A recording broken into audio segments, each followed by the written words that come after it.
नमस्कार दोस्तों, आप सभी का स्वागत है हमारे YouTube चैनल शारदा क्लासेस में। आज हम यूपी बोर्ड की क्लास 8 के मैथ के पहले चैप्टर परिमेय संख्याओं के अभ्यास 1C के प्रश्नों को हल करेंगे। तो चलिए शुरू करते हैं आज का वीडियो। हमारा पहला प्रश्न है, हल कीजिए। इसमें पहला नंबर है 2/3 माइनस 5/3। मतलब हमें यहाँ इन दोनों परिमेय संख्याओं को घटाना है। अब हम देख रहे हैं कि इन दोनों परिमेय संख्याओं में हर हमारा क्या है, समान है। तो जब दो परिमेय संख्याओं के हर समान हो और उन्हें जोड़ा या घटाया जाए तो सबसे पहले हम इन दोनों के हर को एक बार लिख लेते हैं। तो हम यहाँ 3 लिख लेंगे। अब अंश को आपस में जो क्रिया हो, यहाँ माइनस की क्रिया है तो माइनस कर लेंगे, घटा लेंगे। ठीक है। अब देखिए 2 में से 5 को घटाना है तो 2 छोटा है और 5 बड़ा है, तो 2 में से 5 घटेगा नहीं, तो हम बड़े वाले में से छोटे वाले को घटा लेंगे। मतलब 5 में से हम 2 को घटाएंगे। तो जब हम 5 में से 2 को घटाएंगे तो हमें 3 प्राप्त होगा और यह 3 माइनस का होगा क्योंकि बड़ी वाली संख्या 5 जो है वो हमारा ऋणात्मक है, माइनस है, इसलिए अभी -3 होगा बटे 3। ठीक, इस प्रकार यह -3/3 के रूप में प्राप्त होगा। अब यह अपने सरलतम रूप में नहीं है तो इसे हम सरलतम रूप में बदलेंगे। तो इसके लिए हमें इसके मौसा से अंश और हर दोनों में भाग करना होगा। तो 3 और 3 है तो इसका मौसा भी 3 होगा और जब हम 3 से 3 में भाग करेंगे तो -1, 3 में भाग करेंगे तो -1 प्राप्त होगा और जब 3 में भाग करेंगे तो 1 प्राप्त होगा। इस प्रकार -1/1 होगा और हर में हम 1 को लिखते नहीं है, इसलिए हमारा आंसर -1 होगा। ठीक है। अब हम दूसरे नंबर प्रश्न को देखें। तो दूसरा नंबर प्रश्न है 2/3 माइनस -5/3। यहाँ भी हर हमारा समान है तो हम हर को एक बार लिखेंगे 3 और अंश को घटाएंगे। तो यहाँ 2 है, यहाँ क्या है, माइनस है, माइनस, और यह -5 है तो यहाँ -5 लिखेंगे। ठीक है। अब देखिए यहाँ 2 बार माइनस है, इसका मतलब इन दोनों के बीच में गुणा का क्रिया होना है और हम जानते हैं माइनस और माइनस का जब गुणा होता है तो वह प्लस हो जाता है और चिन्ह भी बदलकर प्लस में हो जाता है। तो यहाँ 2 और माइनस माइनस का जब गुणा होगा तो चिन्ह क्या हो जाएगा, प्लस हो जाएगा। तो +5/3। अब 2 और 5 को जोड़ेंगे तो यह हमें 7/3 के रूप में प्राप्त होगा और यही हमारा आंसर होगा। ठीक है। अब हम तीसरे नंबर प्रश्न को देखेंगे। तो तीसरा नंबर है हमारा -2/3 ब्रैकेट बंद माइनस ब्रैकेट में -5/3। ठीक है। अब देखिए यहाँ भी हमारा हर क्या है, आपस में बराबर है, 3 और 3 है तो हम इसे एक बार 3 लिखेंगे। अब यहाँ अंश हमारा -2 है तो इसे -2 लिखेंगे, माइनस यह हमें -5 के रूप में लिखना है। ठीक है।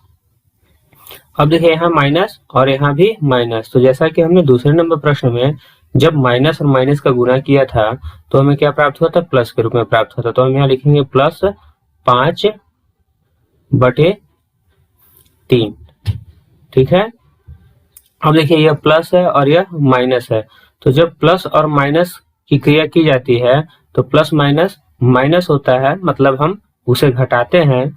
तो यहाँ हमारी बड़ी संख्या 5 है तो 5 में से हम 2 को घटाएंगे तो हमें 3 प्राप्त होगा और 5 का जो चिन्ह है वह प्लस का है, धनात्मक है, इसलिए यह भी हमें प्लस धनात्मक में होगा और हम धनात्मक चिन्ह को पहले लिखते नहीं है।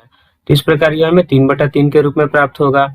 अब अंश और हर दोनों आपस में क्या है, बराबर है, इसका मतलब इसका मान क्या होगा, 1 होगा। वे परिमेय संख्याएं जिसके अंश और हर आपस में बराबर होते हैं उसका मान 1 होता है। ठीक है। अब हम चौथे नंबर प्रश्न को देखेंगे। तो चौथा नंबर प्रश्न है हमारा -2/3 -5/3। ठीक है। अब यहाँ हर हमारा 3 है दोनों में तो हम एक बार हर लिखेंगे 3। अब यहाँ यह -2 है तो -2 लिखेंगे, यह -5 है तो 5 लिखेंगे। ठीक। अब देखिए यहाँ दोनों का चिन्ह हमारा क्या है, माइनस है, यह भी माइनस है और यह भी माइनस है। तो जब माइनस और माइनस की क्रिया करते हैं तो वह आपस में जुड़ जाते हैं, प्लस होता है। ठीक, मतलब हमें यहाँ 2 और 5 को जोड़ना है तो हम यहाँ जोड़ कर लिखेंगे 7।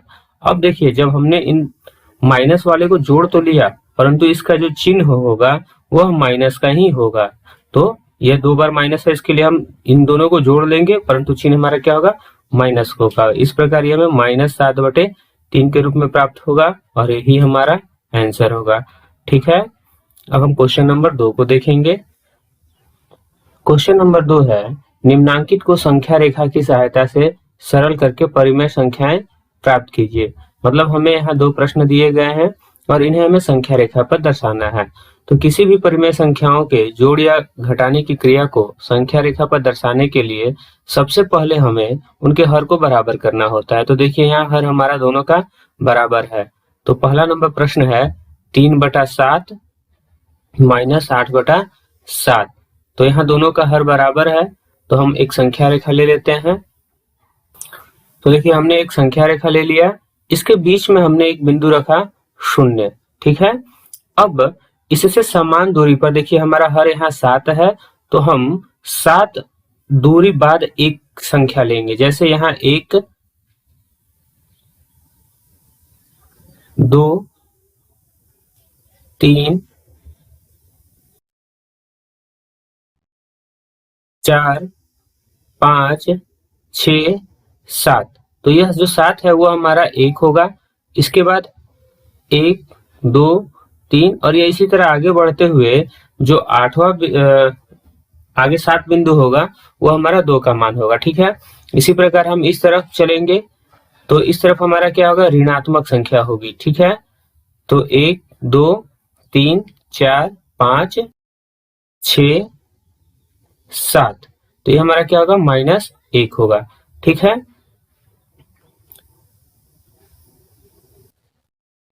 तो हमने एक संख्या रेखा ले लिया जिसके बीच में हमने 0 रखा है और यहाँ से बराबर दूरी पर दाएं साइड हमने एक बिंदु 1 लिया और बाएं साइड भी बराबर दूरी पर हमने एक बिंदु -1 लिया।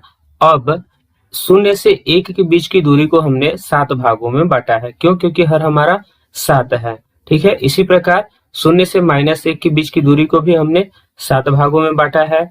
अब कह रहा है कि 3/7, तो हम यहाँ देखेंगे कि 3/7 कौन सा बिंदु होगा। तो देखिए यह जो बिंदु है इसकी वैल्यू है 0/7। ठीक, अब यह इसके आगे बढ़ेंगे तो क्या होगा, 1/7 2/7 और यह होगा हमारा 3/7।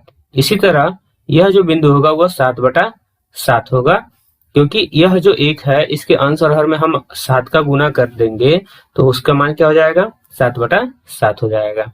तो कह रहा है कि 3/7 में से, तो हम यहाँ से यह दूरी तय करेंगे 3/7 का। अब कह रहा है कि 3/7 में से घटाना है 8/7 को। तो देखिए जब हम दाएं साइड बढ़ेंगे तो हमारा मान बढ़ेगा और जब बाएं साइड जाएंगे, यह हमारा दायां साइड है, जब हम इधर बढ़ेंगे तो हमारा मान बढ़ेगा और यह हमारा बायां साइड है, जब हम इधर बढ़ेंगे तो हमारा मान कम होगा। तो हमें माइनस करना है, मतलब कम करना है, तो हम बाएं साइड जाएंगे। तो यहाँ से बाएं साइड जब हम आगे बढ़ेंगे तो देखिए 8/7 में हमें 8/7 कदम जाना है, तो एक दूरी जो है वह हमारी 1/7 है। तो जब हम यहाँ से चलेंगे तो 1/7 2/7 3/7 4/7 5/7 6/7 7/7 और यह 8/7, मतलब हम यहाँ तक आएंगे। यहाँ से जब हम 8/7 की दूरी तय करेंगे तो यह हमारी दूरी यहाँ पास जाकर पूरी होगी। ठीक है, यह दूरी जो है वह हमारी 8/7 है जो हमने कम किया, माइनस किया। अब यह दूरी 0 से कितना दूर है, तो देखिए 0 से यह -1/2 -1/7 -2/7 -3/7 -4/7 और यह जो होगा वह -5/7 होगा। ठीक है, तो इस प्रकार यह हमारा जो आंसर होगा वह -5/7 होगा। ठीक है, यही हमारा आंसर होगा। अब आइए इसे हम हल कर देख ले। तो यहाँ हमारा हर दोनों में क्या है, 7 है, तो हम एक बार 7 लिखेंगे और अंश हमारा 3 है -8। अब हम 8 में से 3 को घटाएंगे क्योंकि इनके बीच में माइनस की चिन्ह है और बड़ी संख्या 8 है, तो 8 से हम 3 को घटाएंगे तो 5 प्राप्त होगा और 8 का चिन्ह ऋणात्मक है तो 5 भी हमें माइनस में ही प्राप्त होगा, तो -5/7। तो देखिए इस प्रकार हमारा यह -5/7 ही प्राप्त हो रहा है, तो यही हमारा आंसर होगा। ठीक है, संख्या रेखा के द्वारा हम इस तरह हल करेंगे। अब हम दूसरे नंबर प्रश्न को देखेंगे। दूसरा नंबर प्रश्न है -4/6 -3/4। तो देखिए यहाँ हर हमारा दोनों का क्या है, आपस में बराबर नहीं है, तो सबसे पहले हम इसके हर को बराबर करेंगे। तो हम 4 और 6 का लसा निकालेंगे, तो 6 का अभाज्य गुणनखंड होगा 2 गुना 3 और 4 का अभाज्य गुणनखंड होगा 2 गुना 2। इस प्रकार हमारा एलसीएम जो होगा वह होगा 2 गुना 2 गुना 3 मतलब 12। एलसीएम हमें क्या प्राप्त होगा, 12। तो सबसे पहले हम इनके अंश और हर को 12 करेंगे, ठीक है। तो 4/6 में हर को 12 करने के लिए इसमें हमें क्या करना होगा, 2 का गुना करना होगा। तो इसके अंश में भी हम 2 का गुना करेंगे, तो ये हमें -8/12 के रूप में प्राप्त हो जाएगा। -3/4 है, तो 3/4, 4 को 12 करने के लिए इसमें हमें 3 का गुना करना होगा, तो इसके अंश में भी हम 3 से गुना करेंगे। तो इस प्रकार ये हमें 9/12 के रूप में प्राप्त हो जाएगा, ठीक है। अब देखिए यहाँ हर हमारा दोनों का बराबर हो गया। तो अब इसे हल करने के लिए हम एक संख्या रेखा ले लेते हैं। तो हम एक संख्या रेखा ले लेंगे। अब देखिए हर हमारा क्या है, 12 है, मतलब 0 और 1 के बीच में हमें 12 भाग करने हैं। तो हम मान लिया कि हम, अब देखिए, और उसके बाद यह क्या है, -8 है और यह -9 है, मतलब हमें इसमें प्लस में जाने की जरूरत नहीं है। इसलिए हम यहाँ पास मान लेते हैं कि शून्य बिंदु को ले लिया, हमने शून्य बिंदु यहाँ पास ले लिया, ठीक है। इस तरफ हमारा प्लस वाला है और इस तरफ हमारा माइनस का है, ये हमारा बायां पक्ष है, ठीक है। अब कह रहा है कि हर हमारा 12 है, तो 0 और 1 के बीच में हमें 12 हिस्से करने होंगे। तो यहाँ से देखिए ये हमारा हो जाएगा 1 2 3 4 5 6 7 8 9 10 11 12, ठीक है। और इस तरह हम आगे बढ़ेंगे 13 14 16 17, ठीक है। यह संख्या रेखा हमारा इसी तरह आगे की तरफ बढ़ता चला जाएगा। अब यहाँ हर हमारा 12 है, तो हम इसे 0/12 लिखेंगे, ठीक है। यह हमारा 1/12 हो जाएगा। इसी तरह यह 2/12, 3/12, यह हमारा 4/12 होगा। इसी तरह हम बढ़ेंगे तो ये 5/12, 6/12, 7/12, ये 8/12। और चूंकि यह 0 से बाएं साइड है, इसीलिए इन सब का मान क्या होगा, ऋणात्मक होगा। -8/12, -9/12, -10/12, -11/12, -12/12। अब देखिए ये -12/12, यह अंश और हर हमारा दोनों क्या है, बराबर है। तो इसकी एक्चुअल वैल्यू जो होगी वो -1 की होगी, ठीक है। परंतु इसे हम परिमेय संख्या के रूप में लिख रहे हैं, इसलिए हम -12/12 ही लिखेंगे। इसके आगे बढ़ेंगे तो यह -13/12, -14/12, -15/12, -16/12, -17/12, -18/12 और ये इसी तरह आगे चलता रहेगा, ठीक है। अब यह कह रहा है कि -8/12, तो शून्य से -8/12 की दूरी सबसे पहले हम तय करेंगे। तो देखिए यह शून्य से -8/12 है हमारा, ठीक है। अब इसके बाद कह रहा है कि -8/12 से हमें घटाना है 9/12 को, तो हमें घटाना है, इसलिए हम बाएं साइड ही जाएंगे। अब यहाँ से हम 9/12 की दूरी तय करेंगे। तो देखिए यह 1/12, 2/12, 3/12, 4/12, 5/12, 6/12, 7/12, 8/12 और यह 9/12। यह जो दूरी है यहाँ से 8/12 से यह 9/12 की दूरी है, ठीक है।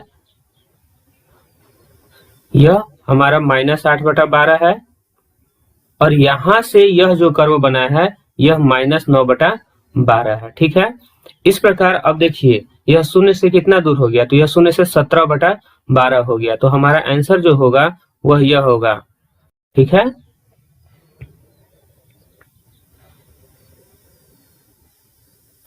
यह हमारा आंसर होगा -17/12, ठीक।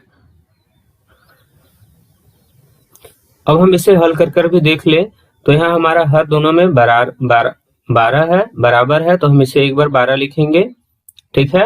-8, अब ये अंश हमारा क्या है, -9। अब देखिए माइनस माइनस क्या है, तो ये दोनों जुड़ जाएंगे मगर चिन्ह हमारा माइनस का होगा, और 9 और 8 में जोड़ेंगे तो क्या होगा, 9 8 17, तो -17/12 के रूप में ही प्राप्त होगा। तो इस प्रकार हम संख्या रेखा पर जब इसे प्रदर्शित करेंगे तो भी हमारा आंसर -17/12 ही प्राप्त होगा, ठीक है। अब हम क्वेश्चन नंबर 3 को देखते हैं। क्वेश्चन नंबर 3 है, इन्हें अभ्यास पुस्तिका में लिखकर रिक्त स्थानों की पूर्ति कीजिए, ठीक। मतलब यहाँ हमें कुछ प्रश्न दिए गए हैं और इसे हमें हल करना है, ठीक है। तो पहला नंबर है -15/13 -4/26, ठीक है, बराबर। अब यहाँ पूछ रहा है कि अगर हम इन दोनों परिमेय संख्या को घटाते हैं तो हमें उत्तर क्या प्राप्त होगा। तो चलिए इसे हल करते हैं। देखिए यहाँ हर हमारा दोनों का क्या है, अलग अलग है, तो हम इसका सबसे पहले लसाअ ज्ञात करेंगे। तो लसाअ ज्ञात करने में यह 13 है और यह 26 है, तो 13 के पहाड़ा में 26 आता है 2 बार में, तो इस प्रकार हमारा लसाअ जो होगा वह 26 होगा, ठीक। अब 13 से 26 में भाग करेंगे तो 2 बार में भाग लगेगा, और 2 का गुना अगर हम -15 में करते हैं तो हमें -30 के रूप में प्राप्त होगा। अब यहाँ माइनस है और यह भी माइनस है, तो माइनस माइनस की जब क्रिया होगी, गुना होगा, तो हमें प्लस के रूप में प्राप्त होगा। यहाँ हर हमारा दोनों का बराबर है 26 और 26, तो हम इसके अंश को एक बार लिख लेंगे 4, ठीक। अब 30 में से 4 को घटाएंगे, क्यों, क्योंकि यहाँ माइनस है और यहाँ प्लस है, तो माइनस और प्लस की क्रिया माइनस होती है और बड़े वाले से छोटे वाले को घटाते हैं, तो इस प्रकार यह हमें 26 -26/26 के रूप में प्राप्त होगा। अब यहाँ अंश और हर हमारा दोनों बराबर है, इसलिए इसका मान -1 होगा, ठीक है। अब हम दूसरे नंबर प्रश्न को देखेंगे। दूसरा प्रश्न है -7/9 माइनस, अब ये खाली स्थान है, बराबर 3। मतलब यहाँ एक परिमेय संख्या दी गई है, अब इसमें से कह रहा है कि इसमें क्या घटाएं कि हमारा उत्तर क्या हो जाए, 3 हो जाए। तो मान लिया कि हमने यहाँ रख लिया a, ठीक। अब -7/9 में से अगर हम a को घटाते हैं तो हमें उत्तर क्या प्राप्त होता है, a प्राप्त होता है, ठीक। तो अब हम इसे -7/9 लिख लेते हैं। अब यह -a बराबर की उस तरफ जाएगा तो क्या हो जाएगा, +a हो जाएगा, और यह +3 है तो बराबर की इस तरफ आएगा तो क्या होगा, -3 हो जाएगा। अब हम इन दोनों को हल कर लेते हैं। यहाँ हर कुछ नहीं है तो क्या है, 1 है, इस प्रकार हमारा लसाअ 9 होगा, यह -7। अब 1 से 9 में भाग करेंगे 9 बार में, और 9 का गुना 3 में करेंगे, 9 तिया 27। अब ये दोनों माइनस है तो दोनों जुड़ जाएंगे, 27 और 7 जोड़ेंगे तो कितना होगा, 34 होगा, -34/9। तो a की वैल्यू क्या आई, तो a की वैल्यू हमारी आई -34/9। इसलिए अब हम इसे क्या करेंगे, यहाँ क्या लिखेंगे, 7/9, -7/9 दिया गया है, माइनस, तो हमारा यहाँ जो भरा जाएगा वह होगा -34/9, ठीक है। अब इन दोनों को हल करेंगे तो हमें क्या प्राप्त होगा, 3 प्राप्त होगा, ठीक है। तीसरा प्रश्न है 2 माइनस खाली स्थान बराबर -3/4। तो जैसा कि अभी हमने दूसरे प्रश्न को हल किया, हम उसी तरह इसे भी हल कर लेते हैं। तो 2 माइनस, अब खाली स्थान की जगह पर हम क्या लिख लेते हैं, a लिख लेते हैं, मतलब हम कुछ भी लिख सकते हैं, a b c x y z कुछ भी लिख सकते हैं, बराबर -3/4, ठीक है। अब देखिए यह -a है, तो जब बराबर की इस तरफ जाएगा तो क्या हो जाएगा, +a हो जाएगा, तो यह बराबर के इधर आएगा तो +a हो जाएगा, और यह -3/4 है, तो जब यह बराबर के इस तरफ आएगा तो क्या हो जाएगा, +3/4 है, ठीक, 4 हो जाएगा।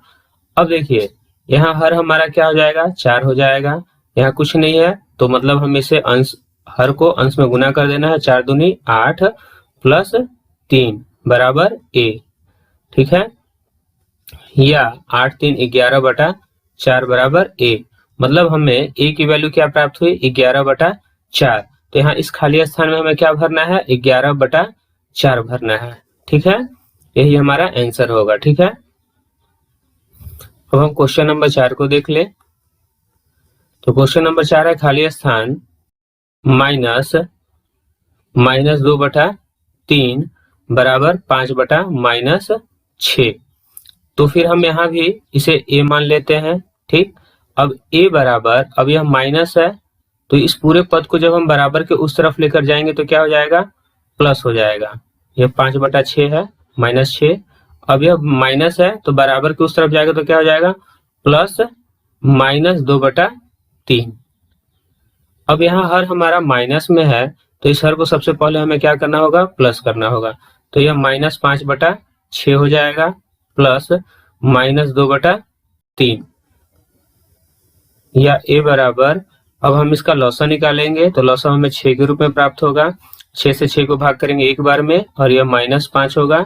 यह प्लस माइनस की क्रिया होगा तो माइनस हो जाएगा। अब 3 से 6 में भाग करेंगे 2 बार में और 2 का गुना 2 में करेंगे तो 4 प्राप्त होगा। या a बराबर, ये दोनों को जोड़ देंगे तो -9/6 के रूप में प्राप्त होगा। यह अब अपने सरलतम रूप में नहीं है तो इसे जब हम सरलतम रूप में बदलेंगे तो यह हमें -3/2 के रूप में प्राप्त होगा। 3 से हम इसके अंश और हर दोनों में भाग करेंगे तो 3 तिया 9 और 3 दूनी 6। इस प्रकार हमें a की वैल्यू -3/2 के रूप में प्राप्त होगा और यही हमारा आंसर होगा। वैसे हम यहाँ -3/2 के रूप में लिख लेंगे। ठीक है, अब हम क्वेश्चन नंबर 4 को देखते हैं। क्वेश्चन नंबर 4 है जिसमें पहला है 6/7 में कौन सी संख्या जोड़े कि योगफल -2/9 हो जाए। मतलब कह रहा है कि 6/7 एक परिमेय संख्या है, इसमें हम क्या जोड़े। तो मान लिया हमने क्या जोड़ा, a जोड़ा, तो हमें योगफल क्या प्राप्त हो गया, -2/9 के रूप में प्राप्त हो गया। ठीक, अब यह हमारा प्लस है तो अगर हम इसे बराबर के उस तरफ लेकर जाएं तो ये हमें किस में प्राप्त होगा, माइनस में प्राप्त होगा। तो -2/9 -6/7। ठीक, अब a बराबर, हम इन दोनों का लॉसा निकालेंगे तो लॉसा हमें 63 के रूप में प्राप्त होगा। 9 से भाग करेंगे 63 में 7 बार में और 7 का गुना -2 में करेंगे -14। इसी प्रकार 7 से भाग करेंगे 63 में तो 9 बार में भाग लगेगा और 9 का गुना 6 में करेंगे तो 54 प्राप्त होगा और इनके बीच में माइनस का चिन्ह है तो -54। a बराबर, अब हम इन दो माइनस है तो दोनों को आपस में जोड़ देंगे तो यह जुटेगा तो 68 -68/63 के रूप में प्राप्त होगा और यही हमारा आंसर होगा। ठीक है, मतलब 6/7 में हम यदि -68/63 को जोड़ते हैं तो हमारा योगफल -2/9 के रूप में ही प्राप्त होगा। ठीक, अब हम दूसरे नंबर प्रश्न को देखते हैं। हमारा दूसरा प्रश्न है -7/12 में कितना जोड़े कि योगफल 25/36 हो जाए। मतलब -7/12 में हमें क्या जोड़ना है, कुछ भी जोड़ना है तो हम a मान लेते हैं। कितना जोड़ेंगे, यह 25/36 हो जाए। अब देखिए यह प्लस, ये पूरा पद क्या है, प्लस में है। जब यह बराबर के उस तरफ जाएगा तो क्या हो जाएगा, माइनस हो जाएगा। ठीक है, या फिर हम a को उस तरफ कर दे और 25/36 को बराबर की तरफ लेते आते हैं तो -7/12 यह है पहला पद। अब यह प्लस है तो बराबर की तरफ आएगा तो क्या हो जाएगा, -25/36 और a प्लस में है तो यह बराबर की उस तरफ जाएगा तो -a हो जाएगा। ठीक है, अब देखिए यह 12 के पहाड़ा में 36 आता है इसलिए हमारा लॉसा क्या होगा, 36 होगा। अब 12 के पहाड़ा में 36 3 बार में आता है तो 3 का गुना हम 7 में करेंगे तो यह 21 के रूप में प्राप्त होगा, -21 माइनस ये हो जाएगा 25 बराबर -a। ठीक है, अब यह दोनों को हम जोड़ देंगे क्योंकि दोनों में माइनस है तो यह हमें 46 -46/36 के रूप में प्राप्त होगा बराबर -a। अब देखिए यहाँ हमारा दोनों पक्षों में क्या है, माइनस है। एक तरफ -a है और एक तरफ -46/36 है तो हम दोनों तरफ के माइनस को हटा देंगे और इस प्रकार यह हमें a बराबर 46/36 के रूप में प्राप्त होगा। ठीक है, अब देखिए यह अपने सरलतम रूप में नहीं है तो हम इसे सरलतम रूप में बदलेंगे और सरलतम रूप में बदलने के लिए इसके अंश और हर में हम 2 से भाग करेंगे। जब 2 से भाग करेंगे तो यह 23 बार में 23 दूनी 46 और 36 में 2 से भाग करेंगे तो 18 दूनी 36। तो a की वैल्यू हमें 23/18 के रूप में प्राप्त होगा। इसका मतलब यह हुआ कि -7/12 में यदि हम 23/18 को जोड़ते हैं तो हमारा योगफल 25/36 के रूप में प्राप्त होगा और यही हमारा आंसर होगा। ठीक है। क्वेश्चन नंबर 5 है, दो परिमेय संख्याओं का योगफल -5 है।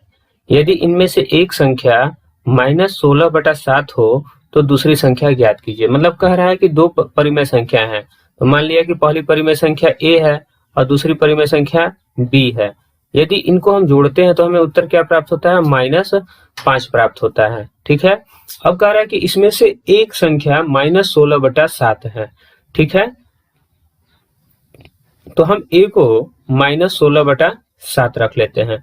यहाँ हमें a या b किसी को भी -16/7 रख सकते हैं। क्यों? क्योंकि परिमेय संख्याओं में योग के संवर्ग का प्रगुण लागू होता है, जिसमें अंकों के क्रम को बदलने से उसका उत्तर नहीं बदलता है, संख्याओं के क्रम को बदलने से। ठीक है, तो हम यहाँ -16/7 a को रख लिया और b को उसी तरह रहने दिया -5। अब देखिए यह माइनस में है और बराबर के उस तरफ जाएगा तो क्या हो जाएगा? प्लस में हो जाएगा। तो हम यहाँ b रहने देंगे। यह -5 प्लस 16/7। यह प्लस इसलिए हुआ, यह 16 माइनस में था परंतु बराबर की इस तरफ आने की वजह से क्या हो गया? प्लस हो गया। ठीक है, या b बराबर, अब यहाँ हमारा हर क्या लसा क्या होगा? 7 होगा। अब 7 यहाँ कुछ नहीं है तो क्या है? 1 है। 1 से 7 में भाग करेंगे 7 बार में और 7 का गुना 5 में करेंगे -5 में, तो 7 बचे 35 -35। यहाँ हर हमारा बराबर है तो अंश को लिख लेना है। अब -35 में से हम 16 को घटा लेंगे, तो -35 से जब हम 16 को घटाएंगे तो हमें 19 के रूप में प्राप्त होगा। -19/7। इस प्रकार हमें v की वैल्यू क्या होगी? -19/7 के रूप में प्राप्त होगी। इसका मतलब यह हुआ कि यदि पहली संख्या एक संख्या -16/7 है तो दूसरी संख्या हमारा -19/7 होगा। तो हम यहाँ लिख सकते हैं, अतः दूसरी संख्या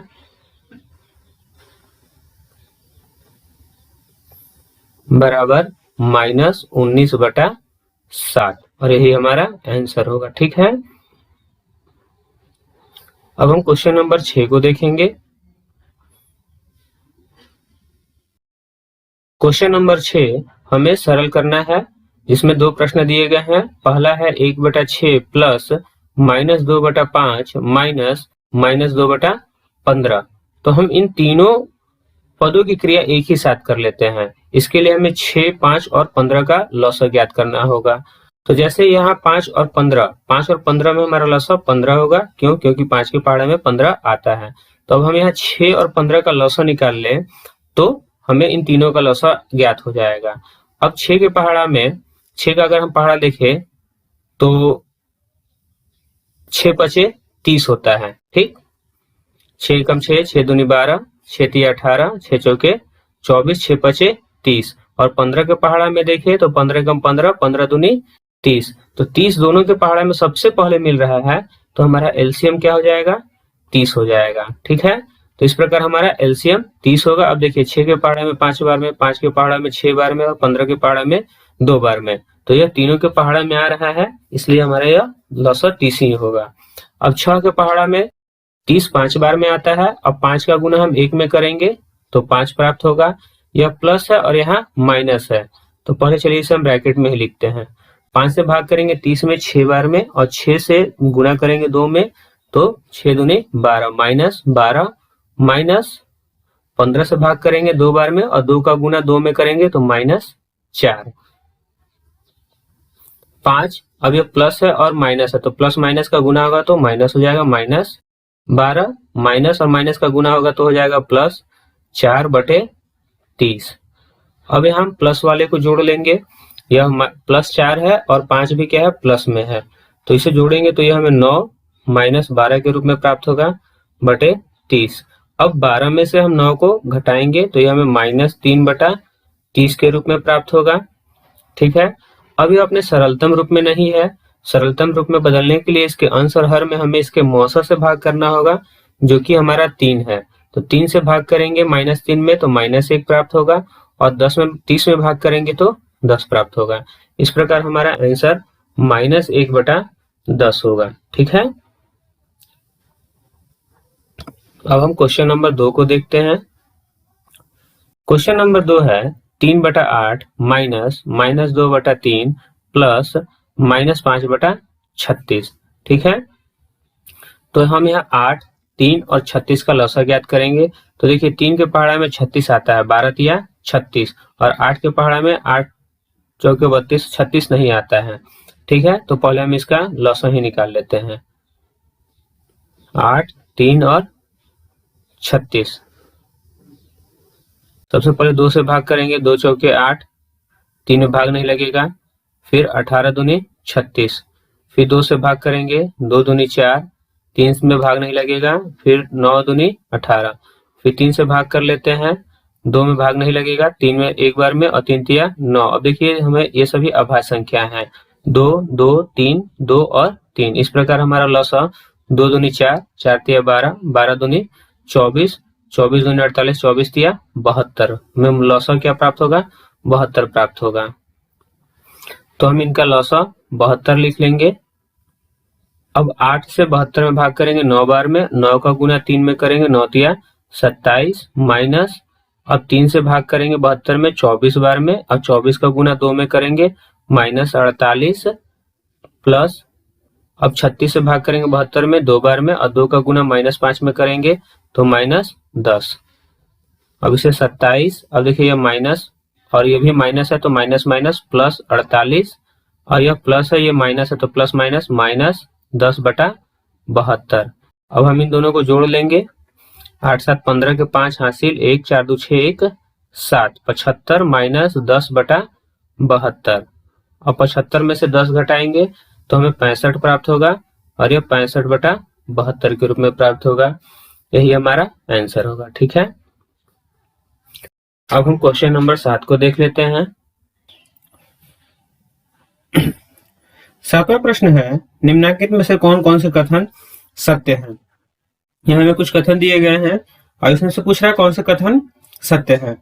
जिसमें पहला है 2/5 में से -2/5 घटाने पर शेषफल 0 होता है। मतलब यह कह रहा है कि 2/5 में से हमें क्या करना है, -2/5 को घटाना है। ठीक है, अब इसके बाद जो शेषफल होगा वह 0 हो गया। तो चलिए इसे हल करके देख लेते हैं। तो यहाँ हर हमारा 5 5 है, तो हम इसे एक बार 5 लिखेंगे। यह 2 माइनस माइनस क्या हो जाएगा, +2। ठीक है, इस प्रकार यह हमें 4/5 के रूप में प्राप्त होगा। अब यह प्रश्न में कह रहा है कि शेषफल 0 होता है, तो हमें शेषफल क्या प्राप्त हो रहा है, शेषफल 4/5 प्राप्त हो रहा है, जो कि 0 नहीं है, इसलिए यह कथन क्या होगा, असत्य होगा। ठीक है,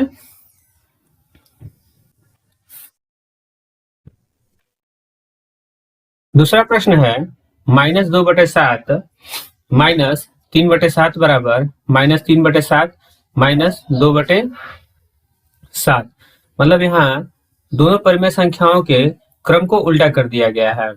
तो हम यह जानते हैं कि परिमेय संख्याओं के घटाने में क्रम विनिमय का प्रगुण लागू नहीं होता है, इसलिए दोनों बराबर नहीं हो सकते हैं। यह भी कथन हमारा क्या होगा, असत्य होगा। ठीक है, हम इसे हल कर भी देख सकते हैं।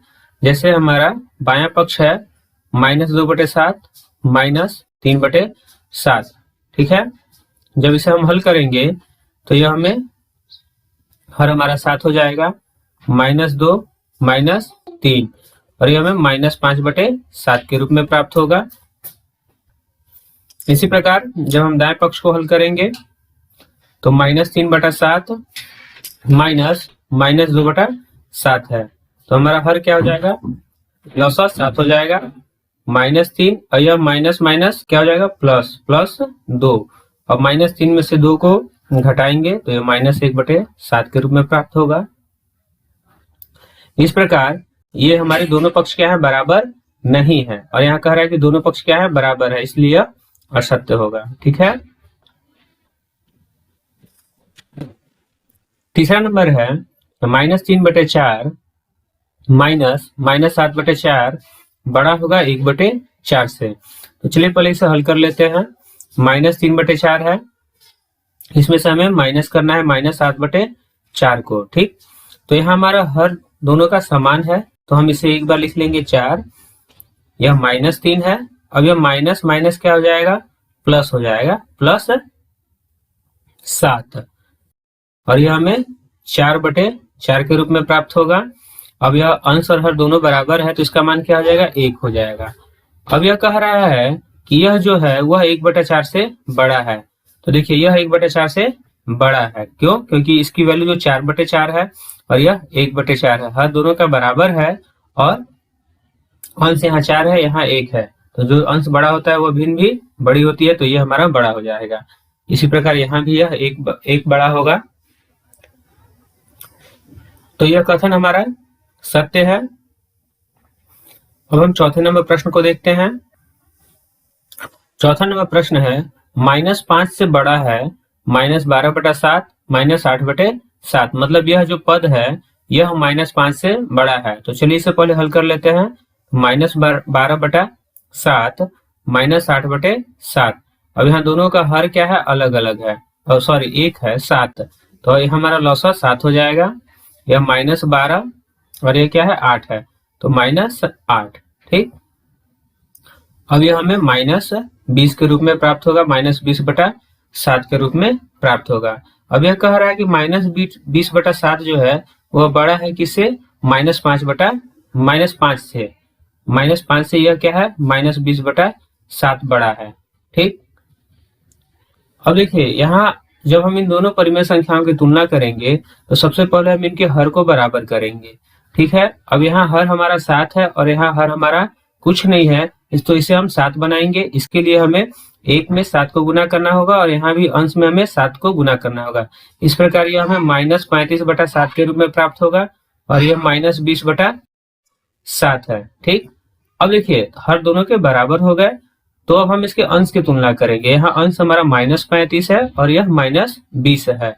तो हम यह जानते हैं कि जो भी संख्या बड़ी है, जैसे यहाँ 35 बड़ा है परंतु इसका चिन्ह क्या है, माइनस है, इसलिए यह छोटा होगा, और 20 छोटा है परंतु इसका चिन्ह माइनस है, तो यह बड़ा होगा, इसलिए यह पद क्या होगा, बड़ा होगा। तो यहाँ जो कह रहा है कि यह क्या बड़ा है, तो यह कथन सत्य है, हाँ यह बड़ा है। ठीक है, इसी के साथ हमारे 1C के सारे प्रश्न हो गए। अब हम अगले वीडियो में नए अभ्यास के साथ मिलेंगे, तब तक के लिए धन्यवाद।